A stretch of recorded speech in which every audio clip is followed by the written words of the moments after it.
जय हिंद दोस्त। कल की क्लास में हमने किया था चुनाव पर आधारित कुछ सवाल किए थे। आज हम करेंगे आय पर आधारित यानी सैलरी बेस्ड पे कुछ सवाल करेंगे। ठीक है, देखिए सैलरी बेस्ड का फॉर्मूला होता है आय बराबर खर्च प्लस बचत। आय क्या हो गया, जो भी आप वर्क करते हो कहीं ऑफिस में या फिर कोई गवर्नमेंट जॉब कुछ भी करते हो, जो आपको इनकम यहाँ से मिलता है उसका बराबर होता है खर्च प्लस बचत। जो आप खर्च करते हो और उसमें जो बचत होता है वो दोनों को मिलाने के बाद होता है हमारा आय, इनकम। इंग्लिश में आय को इनकम कहते हैं, खर्च को एक्सपेंडिचर कहते हैं, बचत को सेविंग कहते हैं। ठीक है, यही अगर बचत खर्च का हमको फॉर्मूला निकालना हो, इसी में से हमारा तीनों फॉर्मूला, इस एक फॉर्मूला से तीन फॉर्मूला बनेगा। खर्च का क्या बनेगा, खर्च बराबर आय माइनस बचत बनेगा। ठीक है, और बचत का क्या बनेगा, बचत बराबर आय माइनस खर्च बनेगा। इंग्लिश में भी लिखा है एक्सपेंडिचर, आय को आई से दर्शा दिया हूँ शॉर्ट फॉर्म में, सेविंग को एस से दर्शा दिया हूँ, बचत को एस से दर्शा दिया हूँ, आय को आई से, खर्च को एक्सपेंडिचर से। ये आपका फॉर्मूला है। ठीक है, पिछली क्लास में हमने 84 तक सवाल किया था, चुनाव तक हुआ था। आज हम सैलरी बेस पर सवाल करेंगे, 85 से शुरू करेंगे। ठीक है, अब कल के दिन हमारा 83 सवाल हो नहीं पाया, तो 83 आप होमवर्क समझ लीजिए अपने आप के लिए। 82 और 83 सेम टू सेम था। ठीक है, आप कर लीजिएगा 83 अपने आप से।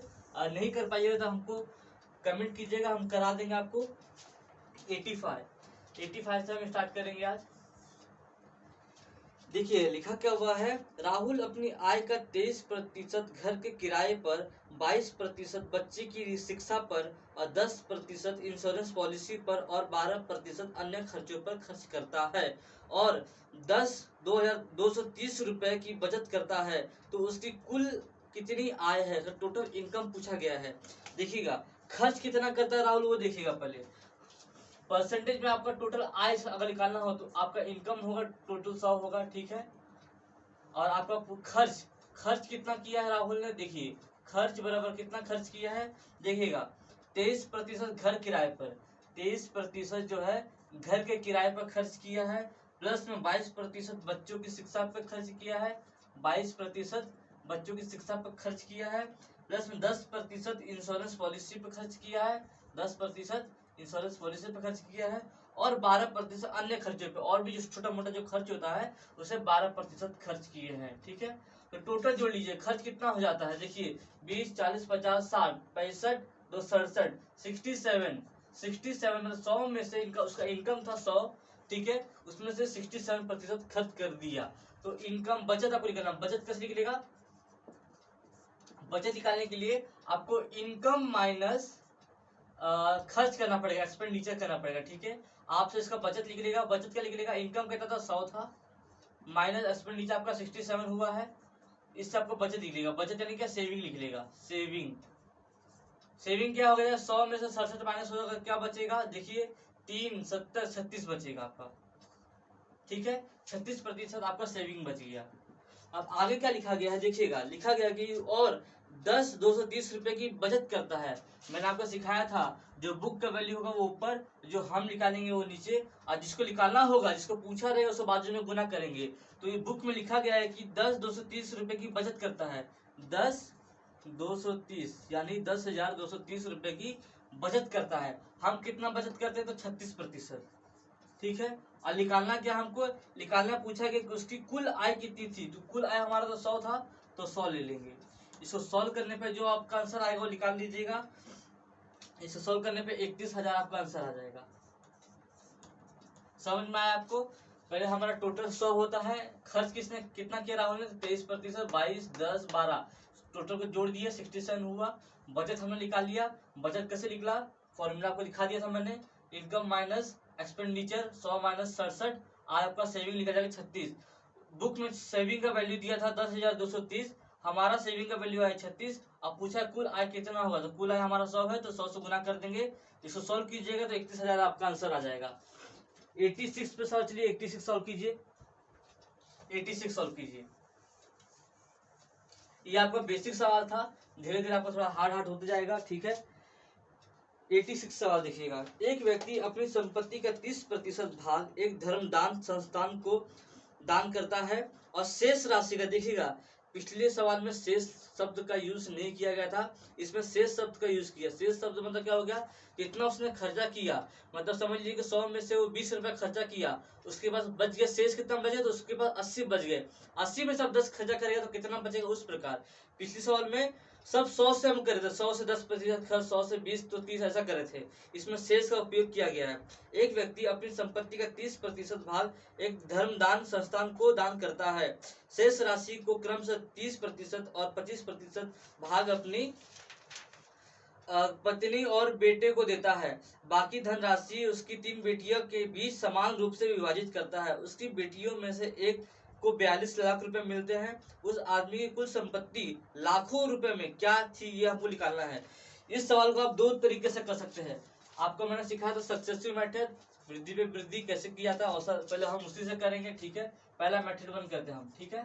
मेथड 1 86 सवाल, ठीक है।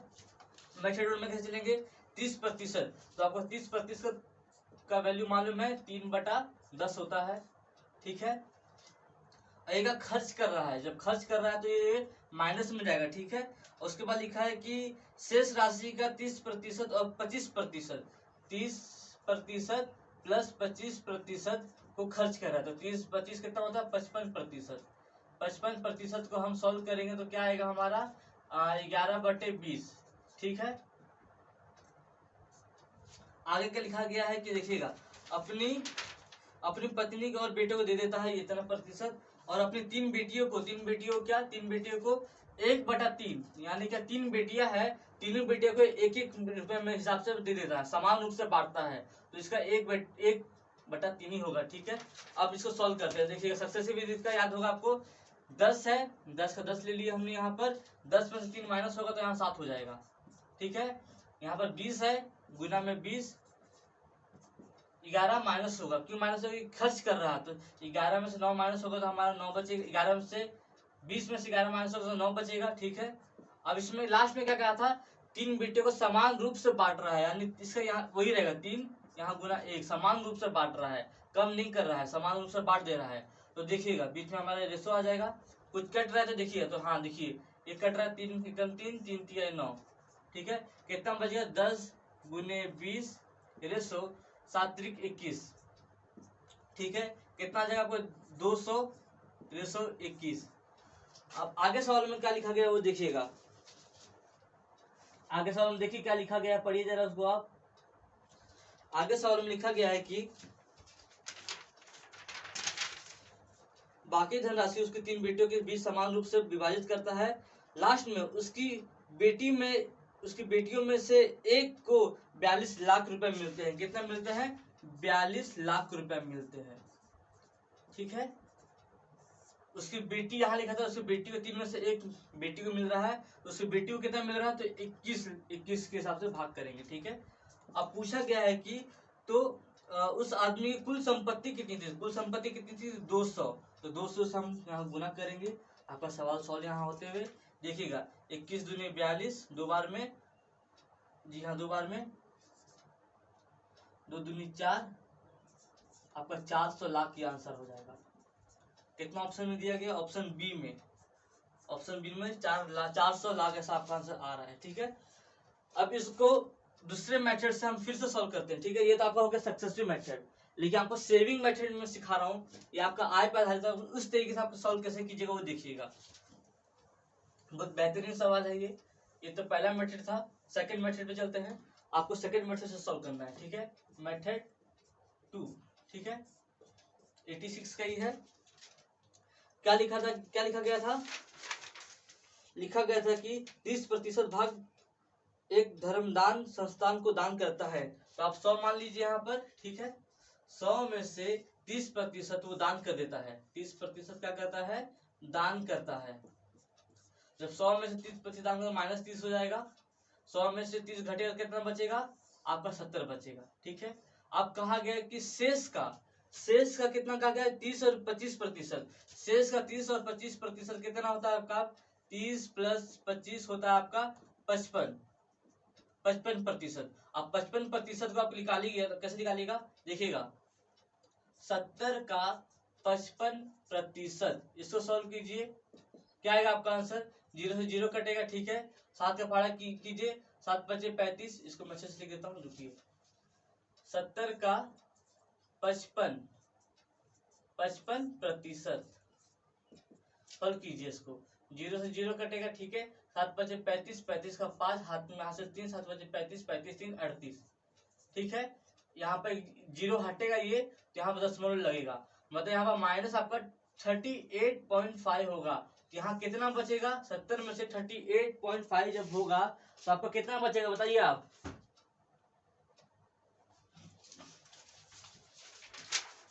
थर्टी 17 माइनस 38.5 कितना होगा आपका, देखिएगा 31.5 ये आपका बचेगा, ठीक है। 31.5। लास्ट में क्या कहा गया था कि बाकी पत्नी और बेटे को ये जो राशि है पत्नी और बेटे को बीच में बांट दिया गया है। लास्ट में क्या क्या लिखा गया, बाकी धन राशि उसकी 3 बेटियों में, तो यहाँ से उसका होगा 1/3 के हिसाब से भाग होगा, ठीक है। जब 1/3 इसको भाग करेंगे, इसको हम लोग 1/3 के हिसाब से भाग करेंगे, आपका क्या बचेगा यहाँ पर, देखिएगा भाग करने पे क्या आएगा आपका यहाँ पर 10.5 आएगा, ठीक है। 10.5 आएगा। अब हर एक बेटी को 10.5 के हिसाब से मिल रहा है, देखिएगा 100 था, 100 में से 30% दान कर दिया, 70 बचा, 70 में से 30 और 20% पत्नी और बेटे को दे दिया, 31.5 बच गया, ठीक है। उसके बाद 3 बेटियों को बराबर हिस्से में देने लगा। जब 3 बेटियों के हिसाब से देने लगा तो 3 से भाग करेंगे, यहाँ पर आपका हर एक बेटी का 10.5 आ जाएगा, ठीक है। अब क्या पूछा गया लास्ट में, देखिएगा एक बेटी को 42 लाख मिलते हैं, कितने मिलते हैं 42 लाख। हमारे यहाँ एक बेटी को कितने मिलते हैं 10.5। अब टोटल संपत्ति कितना है तो 100। सॉल्व कीजिए इसको, यहाँ से जब दशमलव हटेगा तो 0 यहाँ लगेगा, ठीक है। जब यहाँ से दशमलव हटेगा तो यहाँ 0 कट जाएगा। ऐसा सॉल्व करने पे आपका आंसर वही आएगा, सेम टू सेम 400। आप सॉल्व करके देख लीजिएगा, ठीक है। समझ में आया आपको दूसरा मेथड। पहला मेथड आपका सक्सेसिव मेथड से, सेकंड मेथड आपको सैलरी बेस से मैं करके दिखा दिया है। शेष पूछा गया तो शेष से शेष घटाएंगे, जितना बचेगा उसी में घटेगा। अगर शेष लिखा नहीं हुआ रहेगा तो जैसा मैंने आपको पहला सवाल कराया था उस प्रकार करिएगा, ठीक है। आगे बढ़ते हैं हम 87 में।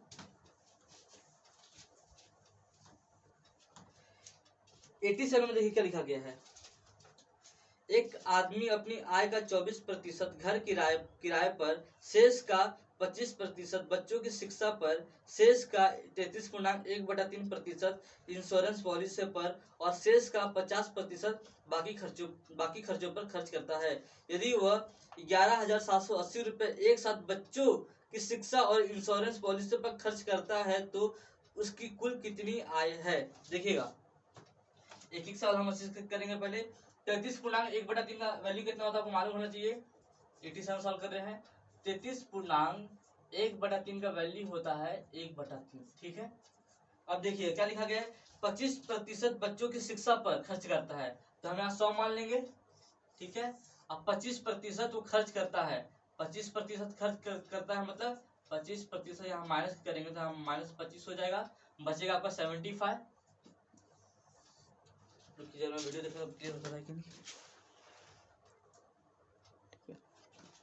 देखिएगा 25% क्या है माइनस हो रहा है बच्चों की शिक्षा पर। कहाँ हो रहा है ये, बच्चों की शिक्षा पर।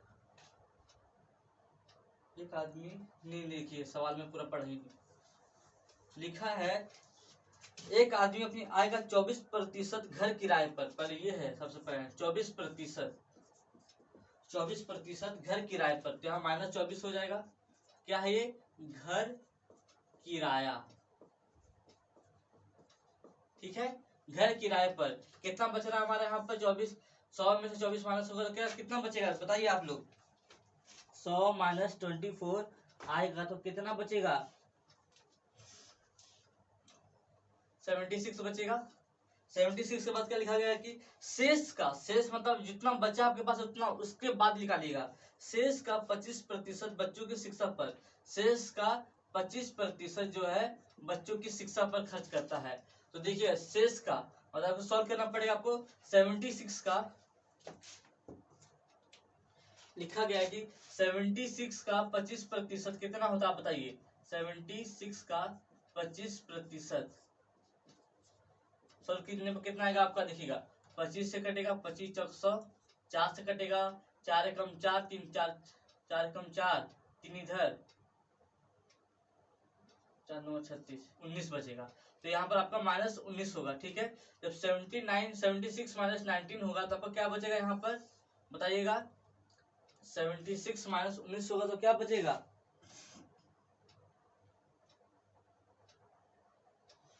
कीजिए। 16 में से 9 घटेगा कितना बचेगा, 7, 6 में से गया तो 5, 57 बचेगा आपका, ठीक है। ये कहा गया है कि कितना पर, बच्चों की शिक्षा पर, ये आपका है बच्चों की शिक्षा पर, ठीक है। आगे देखिएगा, आगे सॉल्व कीजिए इसको। आगे लिखा गया है कि शेष का 33.1/3% इंश्योरेंस पॉलिसी पर। तो 33.1/3 का हमने निकाले थे कि इसका 1/3 होता है गुना 1/3। जब इसको करेंगे, जब 37 को 3 से भाग करेंगे तो क्या आएगा आपका आंसर, 37 को 57 को 33 से भाग करेंगे तो क्या आएगा आपका, निकालिए। 57 1/3, ठीक है। 3 एकम 3, ठीक है। 3 एकम 3, एक सेकंड रुकिए।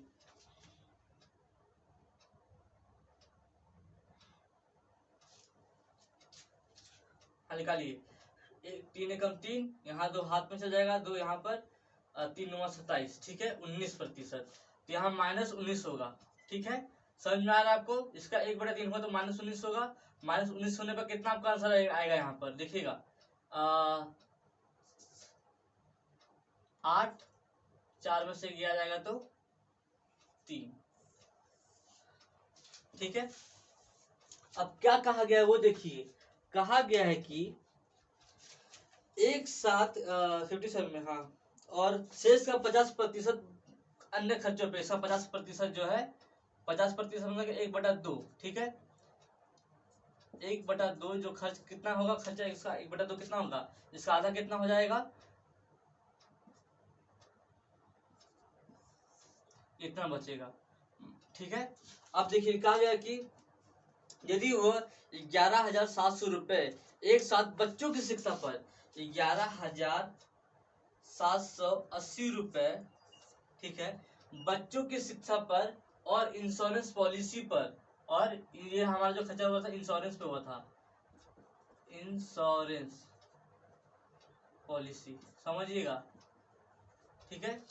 तो मैं अच्छे से लिख देता हूँ, पॉलिसी पर खर्चा हुआ था, समझिएगा, पॉलिसी, इंश्योरेंस पॉलिसी पर। तो ये जो हमारा खर्चा हुआ है, बुक में जो वैल्यू दिया है 11,780, वो हमारे बच्चों की शिक्षा पर इंश्योरेंस पॉलिसी का वैल्यू दिया है। तो हमारे बच्चों की शिक्षा पर कितना खर्चा हुआ था, 19, पॉलिसी में तो 19, तो 19 और 19 कितना होता है, 19 + 19 कितना होता है, तो होता है 38। तो हमारा बच्चों की शिक्षा पर प्लस में पॉलिसी वाला, पॉलिसी दोनों के लगा 38 हो रहा था। हमारा वैल्यू यहाँ दिया 11,780, हमारा आ रहा है 38, और कुल का पूछा है 100। आपको इसको ही सॉल्व करना था, बस आपका आंसर आ गया।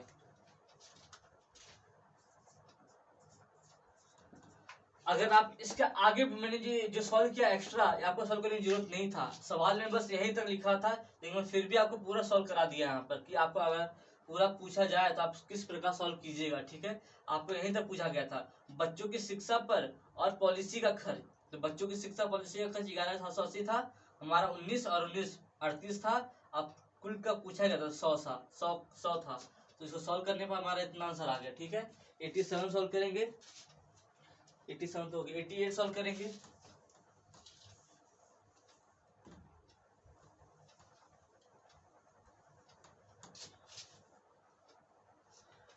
देखिए,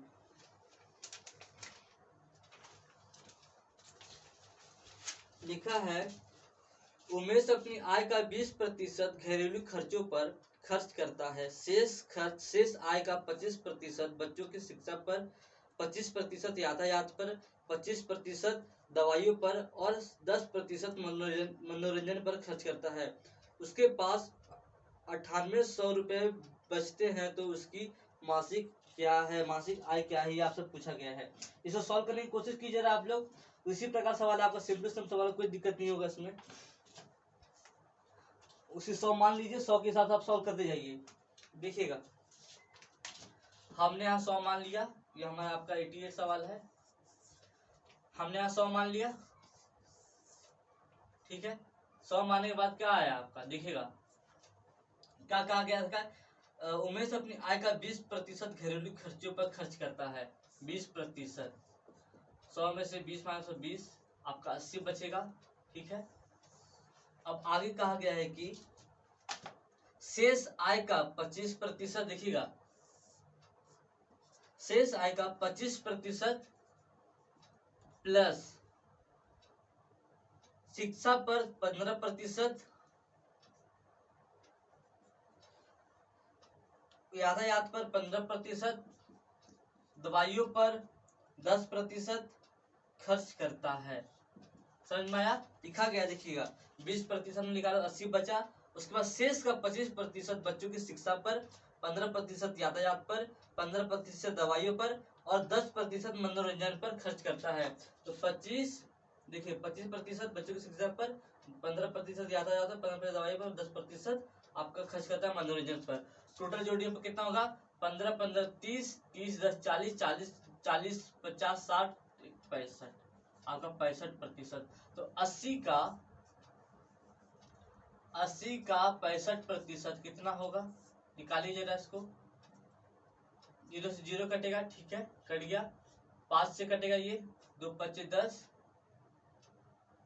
5 दूनी 10, 5 से काटे तो 5, 5 दूनी 10, 5 से कम 5, 5 या 15, 2 चौक 8, 11 चौक कितना होता, 13 चौक कितना होता है बताइए आप जरा।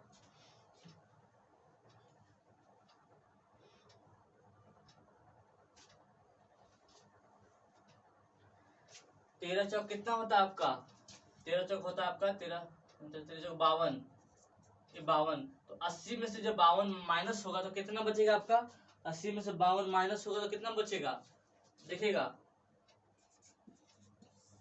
ये बचेगा 28। अब लास्ट में क्या कहा गया कि उसके पास 9800 रुपए बचते हैं। हमारे पास कितने रुपए बच गए, 28। अब पूछा क्या गया आपका, तो उसकी मासिक आय, सब मासिक आय क्या था, 100 था। इसको सॉल्व कर दीजिए, 35,000 आपका आंसर आ जाएगा। ठीक है, समझ में आ गया आपको। इसी को अगर यही चाहे, अब सक्सेसिव मेथड से आप इसको सॉल्व कैसे करते, देखिए सक्सेसिव मेथड से सॉल्व कैसे करते हैं इसको। पहले तो फ्रैक्शन का जो प्रतिशत ये सब पहले वैल्यू निकाल लीजिए। 20% का वैल्यू कितना होता है, 1/5 होता है। ये खर्च कर रहा है तो माइनस में जाएगा, ठीक है। और सेकंड क्या बोला है कि 25%, 15%, ये सब जोड़ लीजिए। 25 प्लस 15 प्लस 15 प्लस 10, यही था आपका वैल्यू। जोड़ने पर कितना आपका ये आया, 40 50 65%। अब 65% को आप सॉल्व कीजिए तो क्या आएगा, 65 डिवाइड बाय 100, काटिए इसको 20 से 15, आपका ये पहला ये वैल्यू आया आपका, ठीक है। दूसरा वैल्यू आपका ये आया। अब सक्सेसिव मेथड से कैसे सॉल्व करेंगे, ये 5 है तो 5 में से 1 माइनस होगा तो 4 गुना, ये 20 है तो 20 में से 13 माइनस होगा तो 7, कितना हुआ 20 25 100, 7 चौक 28 आया। आपका आंसर कितना आया था पिछले बार, देखिए आगे सॉल्व कीजिएगा। आगे सॉल्व क्या कहा गया ये कि आपका 9800 बचता है, हमारा कितना बचा 28, टोटल कितना है तो 100, आंसर आपका वही आएगा सिंपल। कोई डिफरेंस, लास्ट का लाइन ये भी आपका ये आया था, यही आया है। और पिछले सवाल में भी जो सॉल्व करते लास्ट लाइन यही आया था, 9800 डिवाइड बाय 78 इंटू 100, ठीक है। सॉल्व कर लीजिएगा। 89 पे चाहते हैं हम।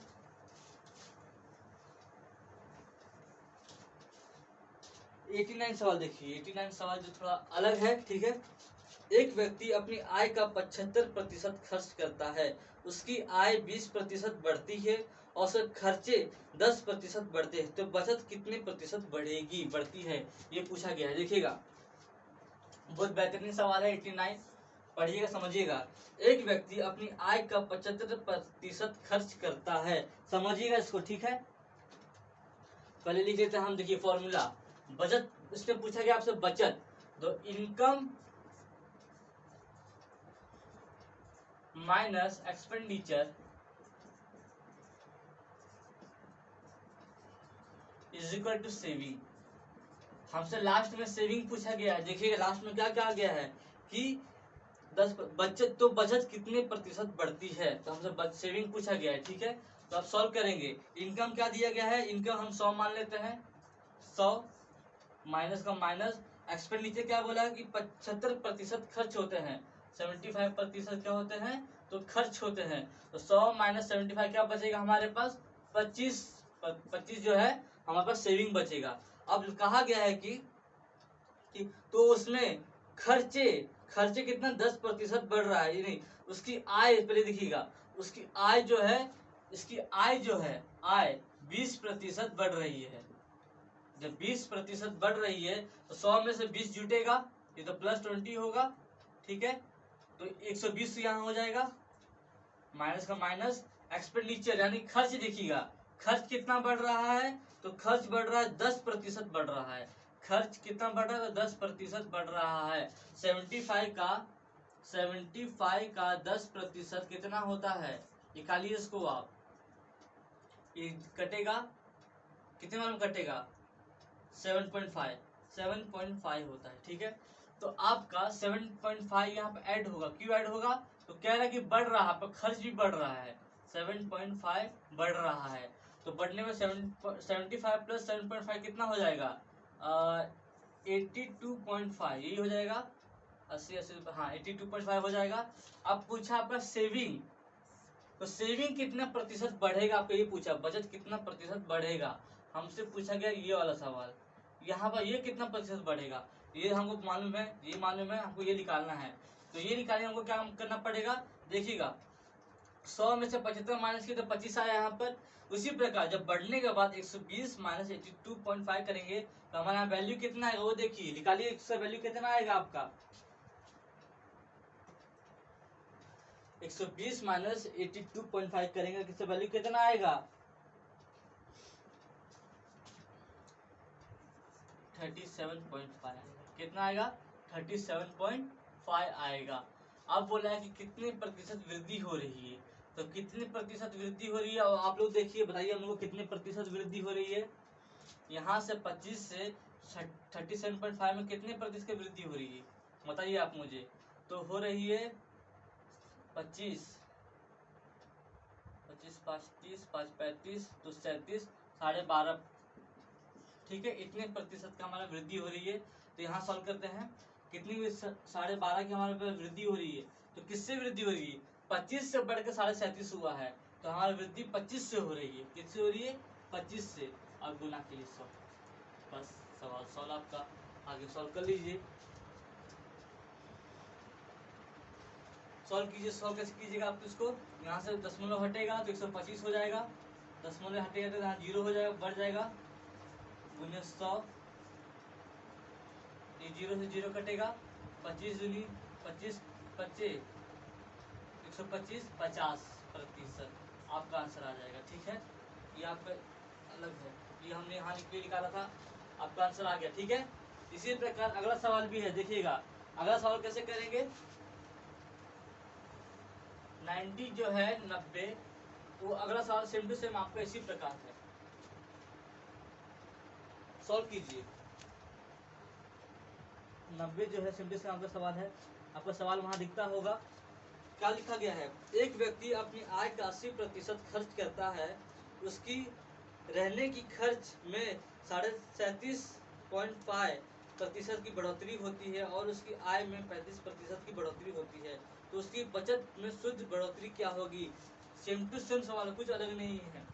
फिर पूछा बचत का, तो देखिएगा 90 सेविंग पूछा गया है, तो हमारा क्या आएगा, income minus expenditure is equal to saving, आएगा, इनकम हमारा कितना है, तो 100 है, माइनस एक्सपेंडिचर खर्च कितना किया उसने खर्च किया, सॉरी हमने ये हाँ ठीक है, एक व्यक्ति अपनी आय का 80% खर्च करता है। कितना खर्च करता है? तो 80% खर्च करता है। 100 में से 80 घटेगा तो कितना बचेगा हमारे पास? सेविंग 20 बचेगा। ठीक है, आगे क्या कहा गया है कि उसकी रहने में खर्च में 37.5 की बढ़ोतरी होती है। 37.5 की बढ़ोतरी होती है। ठीक है, और उसकी आय में 35 की बढ़ोतरी होती है। इसकी आय में 35 की होती है, समझिएगा। अब 100 में से 35 का होगा तो यहाँ प्लस में आपको 35 चल जाएगा। अब 100 प्लस 35 हो जाएगा, 135 हो जाएगा। इसमें निकालिएगा 80 का 37.5 में क्या होगा? निकालिए 80 इंटू 37.5 अपॉन 100। सॉल्व कीजिए इसको, सॉल्व करके निकालिए इसको। यहाँ से दशमलव हटेगा तो यहाँ पर जुटेगा 0 और सॉल्व कीजिए। कितने में जुटेगा? ये 1 0 से 0 यहाँ कटेगा, कट गया। 4 5 4 दूनी 8, 25 चौक। ठीक है, और कटेगा ये 25 से पहाड़े में कटेगा। 25 से पहाड़े में काटिए, 25 से कम 25, 25 से कम 25, 25 कटेगा, क्या बचेगा? 37 है आपका। 25 बच गया। 25 10 35 2 12, 25 25 125, 15 दूनी 30, आपका यहाँ पर 30 आएगा। ठीक है, तो आपका यहाँ पर 30 प्लस होगा। कितना होगा? 30 प्लस होगा, तो 80 प्लस 30 110 होगा। 110 होगा तो आपसे सेविंग का पूछा गया है। ठीक है, ये आपका इधर के लिए। ठीक है, 135 माइनस 10 110 कितना बचेगा आपका यहाँ पर? देखिएगा 10 25। ठीक है, अब इसी प्रकार जिस प्रकार में सॉल्व किया था इसको, कितना बढ़ रहा है? इससे बढ़ रहा है इंटू 100। बस सवाल खत्म, आपका यही आंसर आएगा।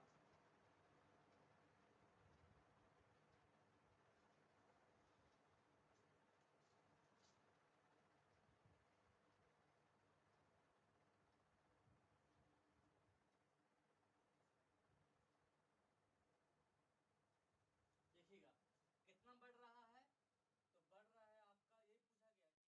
बढ़ रहा है तो 5 बढ़ रहा है। किससे बढ़ रहा है? तो 20 से बढ़ रहा है। 19 में 100 कटेगा 5 बार में, 5 25 25, आपका यही आंसर हो गया। 25 आपका आंसर हो गया। ठीक है, नेक्स्ट चलते हैं 91।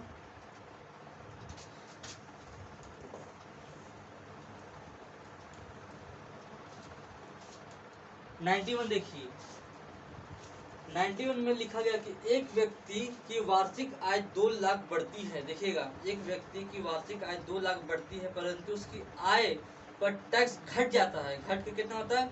20 से 16 हो जाता है। मतलब पहले जब समझ लीजिए कि वो कुछ रुपए कमा रहा था तो टैक्स उसके ज्यादा थे। जैसे उसकी कीमत बढ़ी, यानी 2 लाख और बढ़ गए, तो उसे टैक्स कम देने पड़ रहे हैं। अब भी वो पहले की बराबर टैक्स चुकाता है, तो उसकी बढ़ी हुई आय क्या है? उसकी आय पूछा गया, बढ़ी हुई आय क्या है? ठीक है, तो पहले निकालते हैं। लिखा है कि एक व्यक्ति की वार्षिक आय 2 लाख बढ़ती है, परंतु उसकी आय पर 20 से 16% हो जाती है। मतलब पहले उसको देखिएगा, पहले का आय कितना था? पहले की आय में 16% टैक्स देता था, 20% टैक्स देता था। ठीक है, इक्वल टू, देखिएगा पहला जो था, पहले जितना भी आय कमाता था वो, ठीक है, उसमें 20% टैक्स देता था। अब क्या हो गया? अब आय में जब 2 लाख का वृद्धि हुआ है, 2 लाख का वृद्धि हुआ है, तो टैक्स उसको 16% देना पड़ रहा है। समझ में आपको ये बात? लिखा है कि देखिएगा, एक व्यक्ति की वार्षिक आय 2 लाख बढ़ती है, एक व्यक्ति की वार्षिक आय 2 लाख बढ़ती है, परंतु उसकी आय में टैक्स घटकर 20 से 16 हो जाती है। यानी पहले वो 20 देता था और अब वो जब बढ़ गया उसका आय तो 16 दे रहा है। तो देखिएगा प्रतिशत से प्रतिशत कटेगा, सॉल्व कीजिए इसको। प्रतिशत से प्रतिशत कटेगा, क्या बचेगा? 20i इज इक्वल टू, यहाँ पर गुना होगा 16i प्लस 16 दूनी 32, 32। ठीक है, अब ये जब यहाँ आ जाएगा तो 20i minus 16i is equal to 32, ठीक है। घटेगा तो 4i हो जाएगा, 4i इज इक्वल टू 32। आई का वैल्यू कितना हो जाएगा, 832, 8 हो जाएगा। ये आपका आई का वैल्यू आया, ठीक है। पहले आप 8 कमाते थे, ठीक है। अब पूछा है लास्ट में, क्या पूछा गया है कि बढ़ी हुई आई क्या है। तो पहले जब आप आई कमाते थे तो बड़ी आई कितना हो जाएगा, आई प्लस 2 हो जाएगा। नहीं, पहले आप आई का वैल्यू आपका आ गया 8, ये प्लस 2, आपका आंसर आ जाएगा 10। 8 पे क्लिक नहीं कीजिएगा। पूछा गया सिर्फ आपका आई पूछा होता तो 8 हो जाता, लेकिन ये पूछा गया है कि आपकी बढ़ी हुई आई क्या है। तो बढ़ी हुई है 8 प्लस 2 इज इक्वल टू 10, आपका ये आंसर हो जाएगा, ठीक है। सेम टू सेम सवाल आपका 92 है, 92 सॉल्व कीजिए जरा। कुछ डिफरेंट नहीं है 92 में, सेम टू सेम सवाल वही है।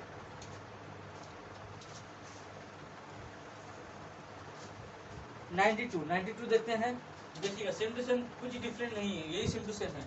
92 में लिखा गया है कि एक व्यक्ति की सैलरी 6500 रुपये बढ़ती है और टैक्स की दर 12% से घटकर 10% हो जाती है। इसके प्रभाव से यह पड़ता है कि उसे पहले के बराबर टैक्स चुकाना पड़ता है। यदि दोनों मामलों में उसकी कुल आय का 20% टैक्स चुकाना का मानदंड फिक्स है तो उसकी बढ़ी हुई आय क्या है। देखिएगा, पहले जब उसका इनकम हो रहा था उसको कितना प्रतिशत टैक्स देना पड़ रहा था, 12 से घटकर 10 हो रहा है, ठीक है। तो मतलब उसको पहले 12% टैक्स देना पड़ता था, ठीक है, बराबर। अब उसको आय में कितना इनकम हुआ है, आय में कितना बढ़ोतरी हुआ, तो 6500 रुपए का, कितने का, 6500 रुपए का। अब कितना टैक्स देना पड़ रहा था, टैक्स घट के 10% हो गया, ठीक है। प्रतिशत से प्रतिशत कटेगा। अब देखिएगा, ये तो हो जाएगा 12i, 12i मतलब इनकम होता है, ठीक है, बराबर। जब 10 का गुना मतलब 10i प्लस 65, जो 6500 था वो आपका 1000 में बदल जाएगा, 65,000 हो जाएगा। अब देखिएगा, जब 12i में से 10i यहाँ घटेगा तो 2i बचेगा। डायरेक्ट सॉल्व कर रहा हूँ, 65,000 आई का वैल्यू कितना आ जाएगा आपका, 2 3 6, 2 दूनी 4, 2 5 10, 0 0, आपका ये हो जाएगा। अब आपका ये पहला हुआ है, ये पूछा क्या है, आपका इनकम होगा ये, लेकिन आपको बढ़ी हुई इनकम पूछ रहा है। आपका बढ़ी हुई इनकम क्या होगा, आय प्लस 6500,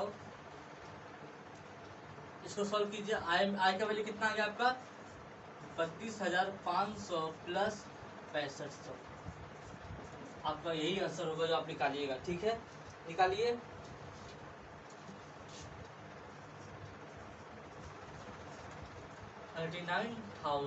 ठीक है, जुड़ने में आपको 39,000 होगा। समझ में आया आपको। पुराना टैक्स आपको 12% देना पड़ा था, इनकम में आपका 6500 की वृद्धि हुई है और टैक्स घट गया है, टैक्स घट के 10% हो गया, प्रतिशत से प्रतिशत कट जाएगा, यहाँ 12 आय बच जाएगा, यहाँ पर 10 का गुना दोनों में 10 आय प्लस 65,000 हो जाएगा। यहाँ पर जब 12 में से 10 घटेगा तो 2 आय बचेगा, 65,000 सेम टू सेम। जब 2 यहाँ डिवाइड कीजिएगा तो आय का वैल्यू इतना आएगा आपका। आय का बढ़ी हुई आय पूछा है तो आय प्लस 6500 होगा, आय का वैल्यू आपका 32,500 आया हुआ है, प्लस 6500 इक्वल टू 39,000, 40,000, ठीक है। 93 देखते हैं।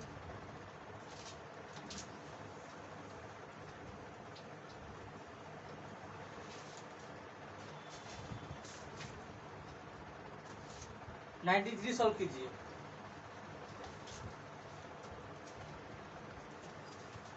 देखिएगा, लिखा गया कि एक व्यक्ति की वार्षिक आय 5 लाख से बढ़ जाती है, परंतु उससे लगने वाला आयकर 12% से 10% हो जाता है।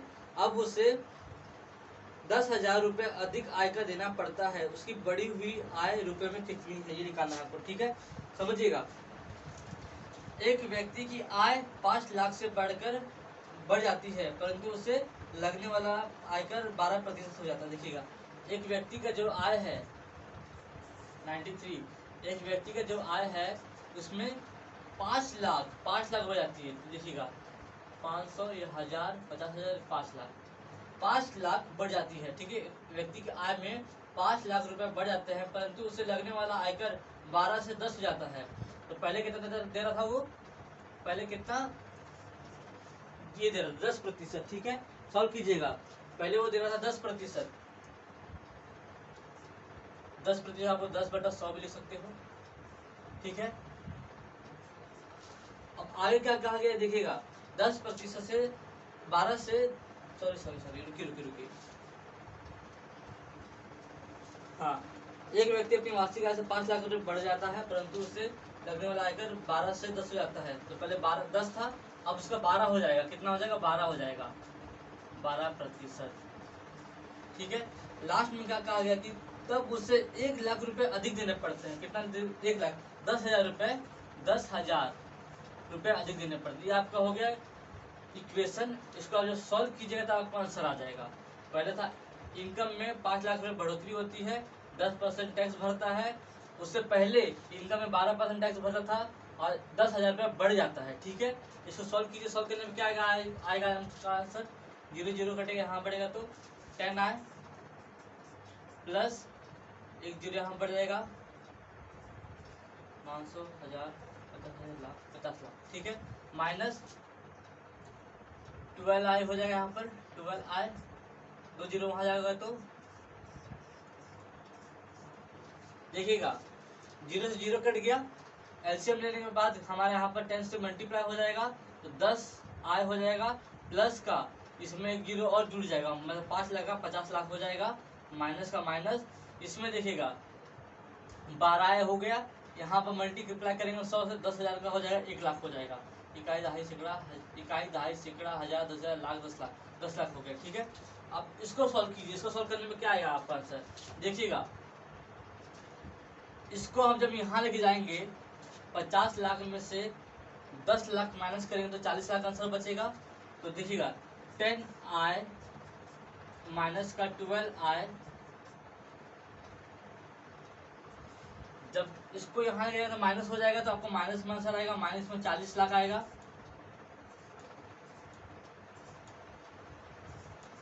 40 लाख आएगा। ठीक है। अब इसको जब माइनस कीजिएगा 10 माइनस 12 कीजिएगा, छोटे से जब 12 माइनस कीजिएगा तो माइनस का 2 आई आएगा, 2 आई बराबर माइनस 40 लाख। माइनस से माइनस कटेगा, आई का वैल्यू कितना आ जाएगा बताइए? 2 से होगा तो 2। ये आपका आ गया आई का वैल्यू। आप पूछा क्या गया आपसे? देखिएगा उसकी बढ़ी हुई आई क्या है। बढ़ी हुई आई क्या है? पहले आपका आई प्लस 5 लाख था, अब आई का वैल्यू कितना आ गया आपका? 20 lakh plus 5 lakh equal to 25 lakh. कितना? ये आपका आंसर आ गया। आपके ऑप्शन में दिखाई देता होगा, देखिएगा 25 लाख आपका आंसर आ गया। आपके ऑप्शन में सिर्फ 25 लिखा हुआ है, एक्चुअली वो 25 लाख है, 25 लाख है। समझ में आया? देखिएगा जरा।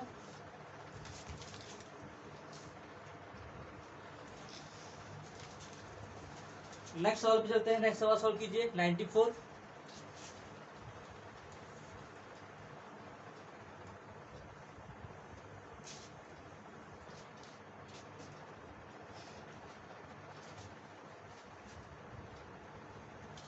देखिए, यदि इनकम टैक्स 19% बढ़ रहा है, इनकम टैक्स,